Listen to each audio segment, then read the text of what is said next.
My name is Grace Arredondo, and this is my Alpha Chi Convention submission, a creative nonfiction short story entitled Unforgettable. My name is Grace, but to my grandpa, I was Thayer. My mother's name is Thayer, but to my grandpa, she was Kitty. My grandma's name was Catherine, and I love that Mama named me after her. Grace Catherine Arredondo is my full name. I actually don't have a middle name, just a double first name. But an impatient second grade teacher thought my name was too long, and with no respect for the mother who named me or the grandmother that I was named after, she refused to call me Grace Catherine. I became a tall girl with a short name.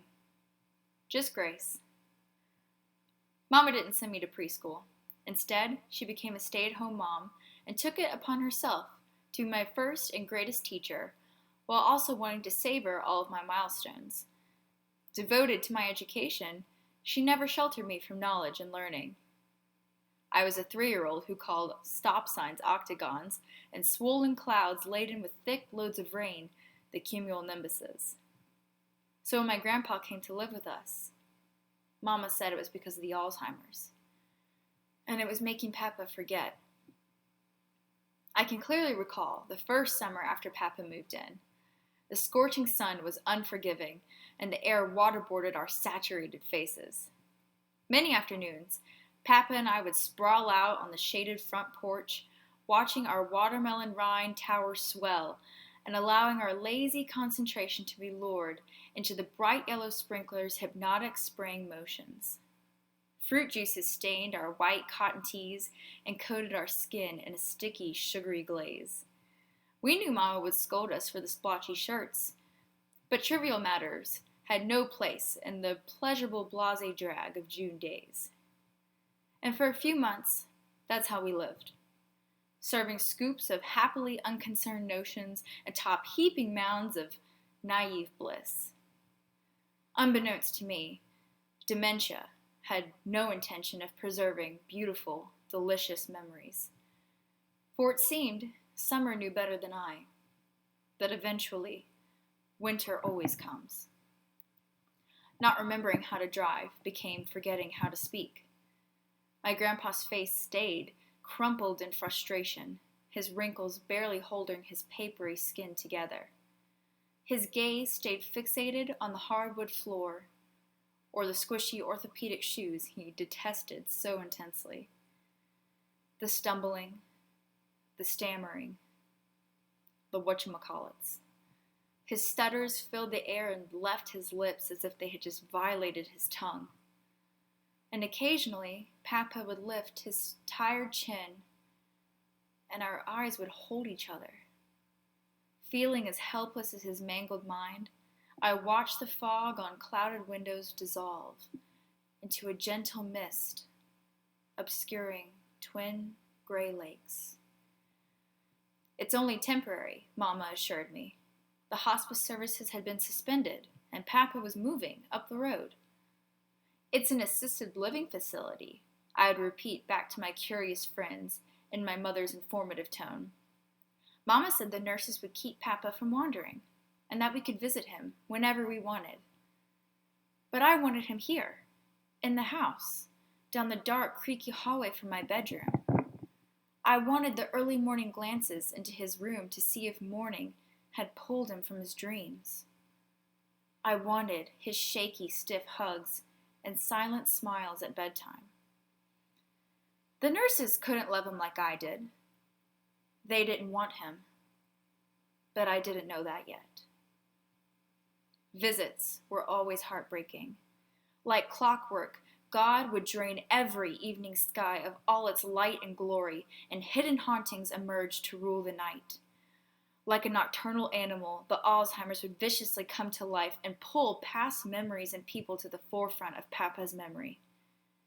Turning to me in the darkness, with only the TV's iridescence making our faces discernible, Papa would say to me, "Now listen here, Thayer. I don't want you out late with that boy. I want you to behave yourself now, you hear?" I tried correcting him once. my voice trembling, saying, "No, Papa, I'm Gracie. I'm your granddaughter."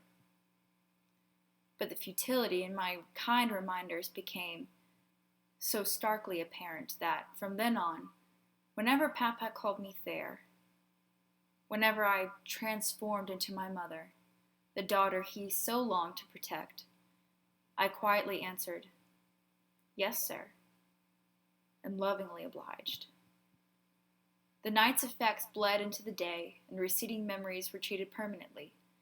Papa's jovial smile vanished, and his eyes became two sunken stones. He, a stranger to me now, seemed unrecognizable as the grandfather before disease, and I, no longer my mother to him, was a stranger as well. His arms were covered in massive purple welts and bloody cuts that required multiple layers of gauze dressing, tethered by tape that tore out body hair. The nurses said Papa was behaving aggressively, striking fellow patients and doctors like a confused drunk in a bar brawl. The man who had never known a whiskey's burn sat, strapped in a rented wheelchair, clutching a plushed, stuffed animal that resembled his dog who died 3 years before. The darkening sky that evening was particularly cruel in its beauty. It laughed in orange tones and regurgitated a rich, marvelous splendor, while Mama's anger drove us home in agonizing silence. Hot water boiled on the stove for tea, while warm streams flowed from her red rims. And I knew something was terribly wrong. It was 1 week after every foolish lover's favorite day. February's frozen, chalky breath nestled uncomfortably in my chest, and I clutched my vibrating cell phone. School had given me back to the world 20 minutes ago, and I imagined my mama's voice apologizing excessively as she explained whatever it was that made her late today. My thumb barely reached the keypad in time to answer her call, as my fumbling efforts to free my hand from thick, black gloves nearly thwarted my intentions. The caller ID was my only confirmation that the muffled, hysterical voice I heard was indeed my mother's. Her raspy words spurted through the speaker in horrible, suffocated sobs. Confused and fearfully sick to my stomach, I grasped my little brother's warm, dinner roll hand as I attempted to quell the nausea. Alone, at the breakfast table, face down in crimson grits and gravy. That's how my papa died.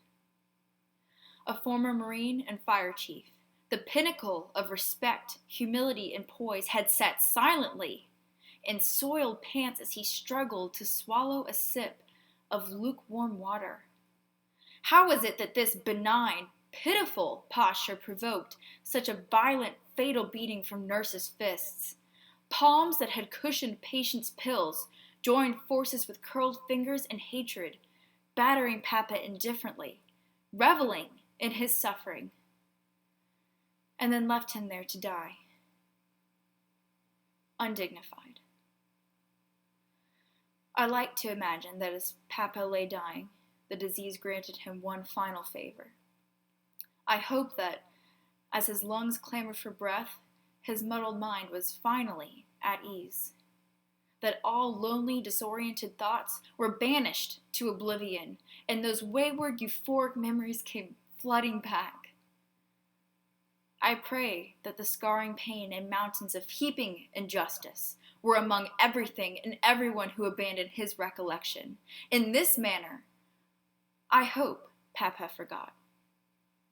I am certain, though, that I will remember forever. There is no amount of money that could lend my Papa to us from heaven for one more blissful day. Merciless handcuffs, chafing the wrists of those who embody evil, would not mend the wounds inflicted on him, nor those that remain on my family's hearts.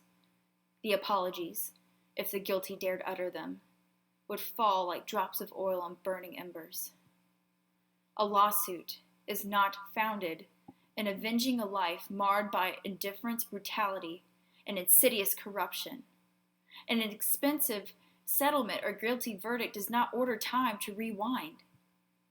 It is in the name of justice and compassion for others that all is not forgiven. Though the obstacles never cease, the battle rages on to pass a law demanding that private assisted living facilities are held responsible. If passed, Jimmy's Law would force these establishments entrusted with the lives of society's elderly to make public their regulatory violations, including all ongoing or previous investigations and lawsuits. It's more than a piece of paper and a majority in Congress.